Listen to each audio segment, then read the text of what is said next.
You're listening to episode number 171 of Becoming You Again, and I am your host, Karen Nelson.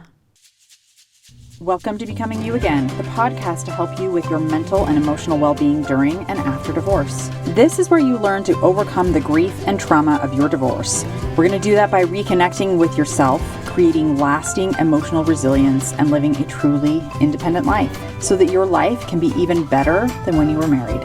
I'm your host, Karen Nelson.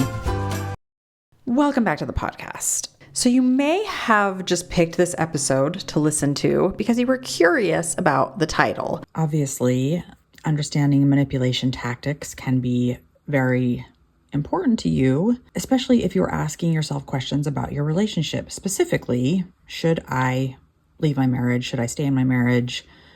What direction do I want to go in this relationship that I'm in right now? Now, I want to start this podcast off by saying, I will never know the answer to that. Someone in your family, a really close friend, even your therapist or coach will never know the answer to that question for you. Only you will know whether or not you should stay in your marriage or leave your marriage. That is 100% up to you. And we don't know all of the ins and outs of your relationship, and we don't know everything that you have gone through in your life and the experiences that you have and the meaning that you make and how you're feeling and what you're going through and what you think about yourself and what you think about your partner. Like, we don't know and haven't experienced any of that from your eyes, your viewpoint. And so I just want to start off by saying this isn't a podcast where I am going to answer that question for you because it's impossible for me to do that. What I am going to give you is some examples of 5 different types of manipulation that are very common in relationships where one person is showing up from a very manipulative standpoint over another person in the relationship. I'm going to give you what they're called, examples, and then I'm just going to give you a few tips on how to handle the manipulation if you are noticing that it might be present or it might be something that is in your relationship that you want to address. This podcast is all about gathering information for yourself. And then from there, after you have that information, and if it feels resonant, that's where you have to start asking yourself questions about what you want to do with this information with regards to your life and what that means. All right. So the first manipulation tactic that I want to talk about is gaslighting. I know most of you have probably heard about gaslighting. Sometimes gaslighting is actually very much overused in today's world. My kids and I joke all the time about gaslighting, and not that it's something to joke about, but it is definitely an overused word where people will use it in situations where it's not actually gaslighting. So I'm going to tell you what gaslighting actually is and how it's a manipulation tactic. And so you can just kind of notice for yourself if this fits or if it doesn't. So gaslighting is a manipulation tactic where one person is trying to gain more power over another person. It's trying to make the other person question their own reality or their own sanity. What's interesting is the term gaslighting was actually coined from a movie that was made in like the 1920s or the 1930s or something called Gaslighting or Gaslit or something like that. I probably should have looked that up before I started recording this podcast, but I didn't know I was going to go into the history of it. But it's basically a movie about a man who does this to his wife. He manipulates her into believing that she is going crazy by doing all of these different things to make her question her sanity. So this is a term that has been around for a very, very long time. It's just kind of taken hold and been brought back into, I think, our consciousness maybe more because of social media. So it's around a lot. There's a lot of information about it, a lot of stories and memes and reels and TikToks, right, about gaslighting. And so I'm just going to give you the information. Again, you do with it what you need. So someone who is trying to gaslight you might tell like 100% blatant lies to you about you, or to you about others, or to others about you. Often they will deny that they ever said or did something, even though you have proof that they did or said those things. Often they will make you question your own reality. They will use what is very important to you as ammunition against you. Often they will just keep doing these things over and over and over time. And it just is to like wear you down, to wear your defenses down, to make you want to just give in, give up, go along with it, believe what they're saying, anything like that. A lot of times they will actually throw in positive reinforcement to confuse you so that you're not sure if you can trust them or not. Or you think that you can, and so you start to trust even the things that you know aren't true. Sometimes they will project their own shortcomings or the things that they've done wrong onto you. They will try to align people against you. They will tell you, and often other people, that you are just crazy, that you don't know what you're talking about. And they will tell you that everyone else is a liar, especially the people who seem to be on your side. The interesting thing about gaslighting is it only works when you aren't aware that it is happening to you. Once you start to see the pattern, once you start to kind of question, hang on, what's actually going on here? It is so much easier to combat because you start to recognize none of this is true. This person is lying to me constantly and telling me things that aren't true. Now I might have the opportunity to step outside of this and see it for what it actually is. All right, moving on. The second manipulation tactic is love bombing. You've probably heard of this one as well. Love bombing is when someone you start dating and they just overwhelm you with affection and gifts and love and adoration, wanting to be around you all the time, never being able to be apart from you because they just love you so much. They just can't step away. Like, they do this in the beginning of a relationship often, or after they've, been acting terribly toward you, and then they want you to come back to them. So they'll love bomb you again to kind of pull you back in. And they do it to gain control of your behaviors. Manipulation is all a tactic to gain control, right? They want control. So this is a way that they can control your behaviors. So someone who is trying to love bomb you might give you lavish gifts, like over the top gestures, like flowers every day, or beautiful jewelry, or even trips that you just weren't expecting or something. And not to say that any of those things are bad or wrong. They're not. They're beautiful. They're amazing, right? We all love flowers. For the most part, we all want to go on an amazing trip, or we want jewelry or surprise presents or something like that. But the point is, when they give you these things, it's always like there's strings attached. And that's what you kind of want to look for to decipher whether or not this person is love bombing you. Are there strings attached? Are they doing these things to make you feel as if you owe them something now because they've given it to you? Love bombing also can include lots of praise, lots of adoration, things like, oh, you're the only person I want to spend time with. I love everything about you. You're perfect in every way. I've just never met anyone that I like or that I love as much as I like or I love you. And of course, those are all nice things to hear. We love to be validated by our partner. However, if this is happening a lot and you're starting to see something or question something, just consider the context of where these instances of praise and adoration are given, how often, and what is happening before or after.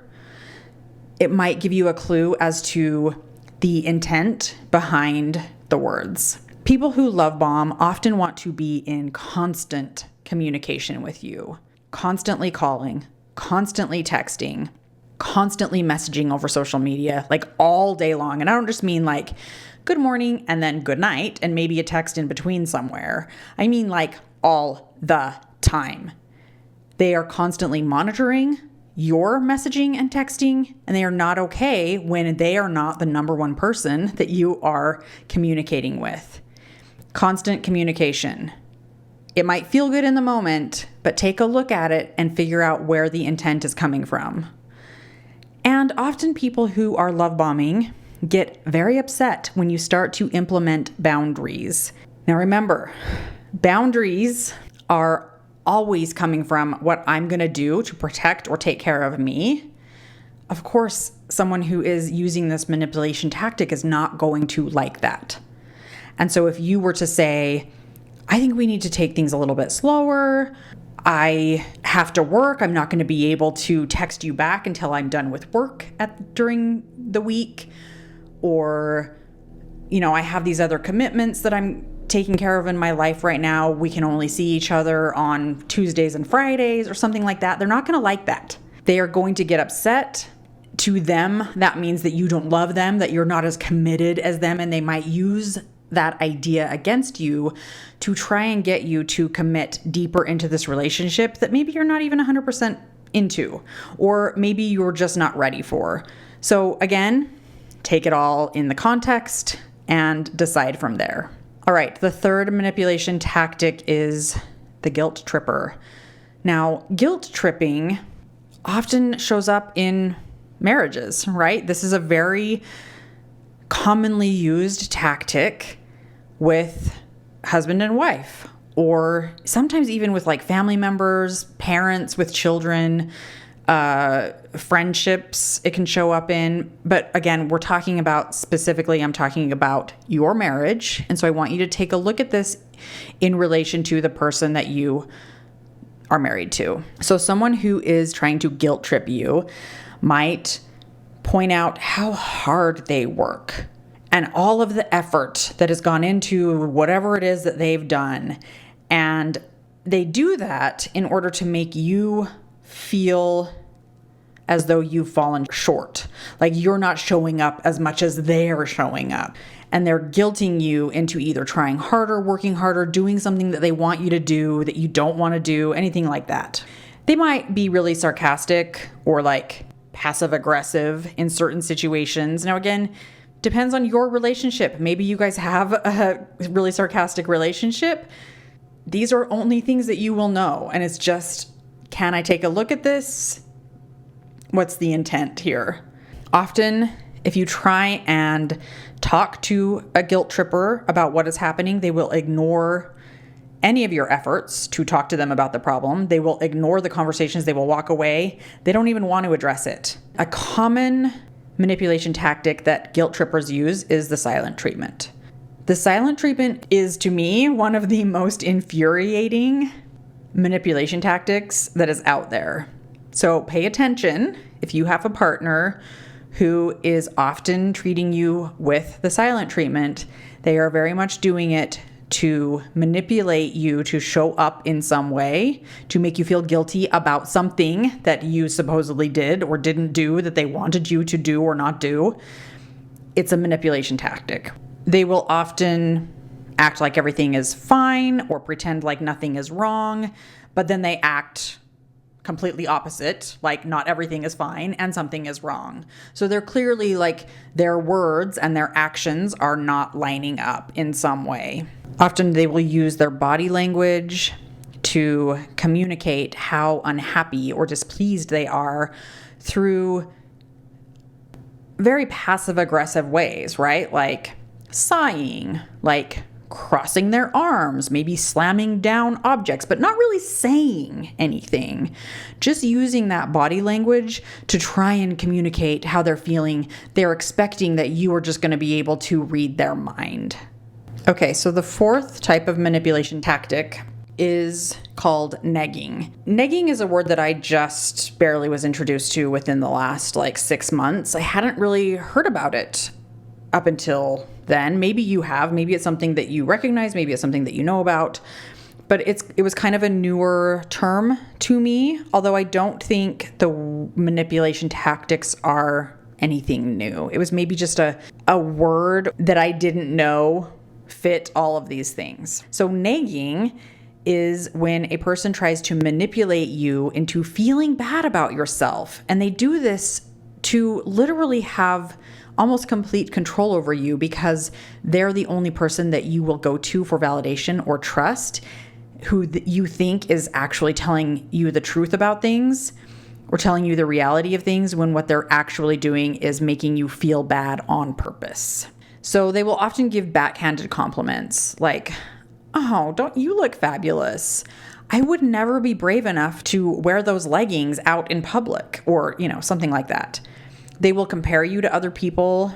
Like, "Wow, your sister looks so good. She's totally been working out. Maybe you should take a cue from her. You should maybe start working out." Or they'll say something like that. Oftentimes, whatever is happening, they'll say something and it can be very mean.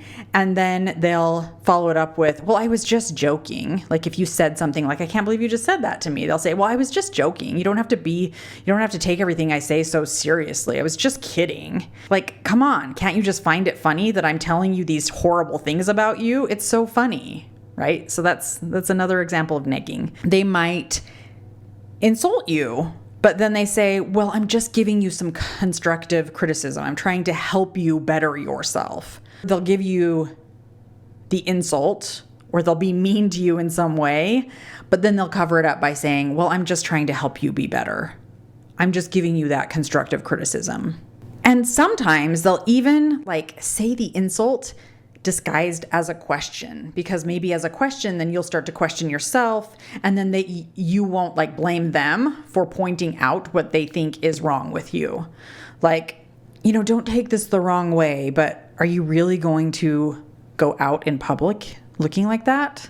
Or are you really going to eat all of that food by yourself? They kind of try and disguise it so it doesn't make them look like the bad guy. It makes you look like, "Oh yeah, I guess I should take a look at this and really question, is this the person that I want to be?" When what they're actually doing is just being rude in every way, making you feel bad about yourself so that you'll go to them for the validation that we want. And they can kind of control you in that way by giving you a little validation and then putting you down, giving you a tiny sliver of validation and then putting you down. And then lastly, usually what happens is they make you feel bad for voicing concerns by minimizing anything that they're doing. "I'm just helping you get better. It was just a joke." Anything that you do in response to that, they're going to minimize their actions and make it seem like they're the good guy and you're actually the bad guy. You're doing something wrong.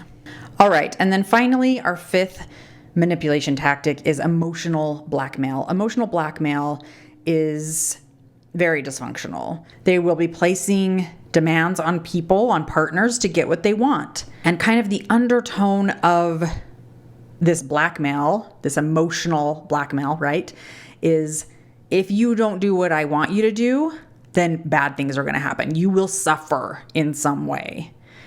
So someone who is an emotional blackmailer typically is not very good at coping with their own emotions. Often they will probably pretend like they don't have emotions at all, or the only emotion that they do have is anger, and that's not actually an emotion in their eyes, even though we all know it is, right? They aren't very good at communicating or interacting with other relationships that are in a healthy manner.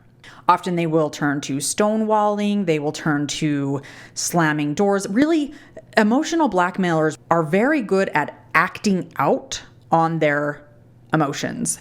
And again, it kind of goes back to this idea that their main emotion is anger, and they're really good at acting out on it, on showing you that they're angry, right? They're slamming doors, they're threatening, they're engaging in damaging behaviors to get what they want. They typically do not have any other tools available to them to understand how to get across what it is that they actually need.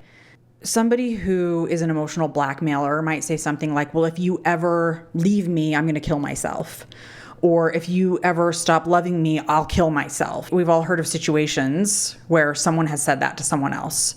They might say something like, "I've already talked to my friends and they agree that you're being unreasonable. I've already discussed this with my boss at work and he agrees with me. You're the unreasonable one. You're the one that's showing up wrong in this situation." Or, "I'm putting my foot down and I'm going to take this vacation with or without you." Now, again, we want you to look at the intent and the context of where any of these things might be happening. So if any of these things are being said in your relationship, look at the underlying message that is going on. Is it to manipulate you to do something that you don't want to do. We always want to take the context and the intent behind it and figure out where things lie from there. What's really interesting is the impact that manipulation can have on someone, especially if it happens for a very long time. So just start to pay attention if you notice any of these things in your life. You might feel depressed. You might feel deep anxiety constantly. You might have developed coping patterns that are not helping you, that are unhealthy. You might turn to people pleasing, which I've talked about in a previous podcast episode. It was pretty recent ago. So if you haven't listened to that podcast episode, I would go listen to it to understand what people pleasing actually is. You might pretend about how you're actually feeling because you don't want to upset them, because you don't want someone to feel a certain way, which kind of ties into people pleasing, right? But it's also lying to yourself about what you're feeling. You might put other people's needs before your own. And again, these are tricky because I've talked about this a lot, but society really teaches women and raises women, especially in the Western world, to put people's needs before their own, to people please, to forget about ourselves and about how we're feeling and whether or not we want to do it, and just do it if somebody else wants it or if it will make them happy. And so these manipulation tactics are kind of tied into how we're raised. And so it can be tricky to decipher, well, is this just like social programming that's been going on in my life forever? Or is this actually showing up in my relationship? Again, only you will know and can answer that question for yourself, but maybe it's worth taking a look at. But I do want to say that there are ways to address dealing with manipulative people, especially if they are someone that you are married to right now. I teach a lot about mindset work. I teach a lot about understanding our body and what's happening in our body. And sometimes I think mindset work can be used against you. Like you can use it against yourself, I guess is a better way to say it. Because someone might take mindset work and go, well, if I'm in one of these relationships and I can just work on what I'm thinking about in this relationship, then maybe I can just make peace with my circumstance. Because maybe these people, maybe my partner is being kind of manipulative, but they're not really necessarily like outright abusing me.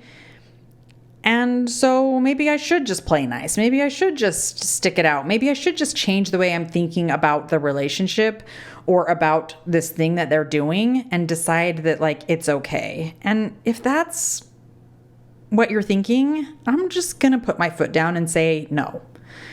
Do not use mindset work to make peace with a circumstance, with a relationship where someone is mistreating you, where someone is treating you unkindly, where someone is manipulating you to do things that they want you to do, to be a person that they want you to be if you're not that person. Do not use any kind of coaching or therapy or thought work or anything like that against yourself in this way, to stay in a situation where these types of things are happening. I just don't find it healthy. I don't find it useful. And I think it's really important for you to ask yourself, why would you want to make peace with a given circumstance? Because your reasons of why are going to help you understand if you are using thought work against yourself. If you're trying to make peace with someone who is manipulating you, who is abusing you in some way, then that relationship most likely is not one that you want. I'm going to say 100% of the time, but again, I'm not you, so I can't decide that for you and only you'll know. But generally, if you feel like this is a relationship that you want to stay in and you've decided that you're just going to make peace with living with a manipulator or living in an abusive situation like this, my guess is that's coming from a place of insecurity, where you don't believe that you're good enough. You don't believe that you're worth finding a relationship where there's mutual love and trust, or scarcity, where you don't believe that there's enough people out there to have a great relationship. or you don't believe there's enough options out there and you'll just never find anybody, and so you might as well just stay where you're at. And I just don't believe that's true. So when it comes to deciding whether or not you're going to address this manipulative behavior, if you recognize it in your relationship, and you turn to thought work or you turn to self-help, where you're going to work on yourself to try to make things better, which I think is great. Something that you could ask is, if I have time away from this person, do I still feel the way I do when I'm with them? Or do I start to recognize that I have breathing room, that I have the ability to have opinions that are different from theirs? Do I feel safe in my body when I'm disengaged from them? Those are some things that you can look at. You can start to ask yourself, does this relationship help me feel bold? Help me feel like I'm stepping into my own power? Or do I feel small? Do I feel disengaged with myself and with the people around me? Do I feel like I have to hide who I truly am? Those are questions that you could be asking if you want to decide, come to terms with, if this is a relationship you want to continue with. Because the reality is, you are lovable. You are worthy of being loved. You are good enough. You are good enough exactly as you are. And if there is someone around you who is making you feel inferior, misunderstood, small, not good enough, it's worth questioning why you are continuing to be in this relationship. All right, my friends, I hope that you find this helpful. You are amazing. I love you so much. Thank you for being here. I will be back next week. Hi, friend. I'm so glad you're here and thanks for listening. I wanted to let you know that if you're wanting more, a way to make deeper, more lasting change, then working one-on-one with me as your coach may be exactly what you need. Together, we'll take everything you're learning in the podcast and implement it in your life with weekly coaching, real-life practice, and practical guidance. To learn more about how to work with me one-on-one, go to KarenNelsonCoaching.com. That's www.KarenNelsonCoaching.com.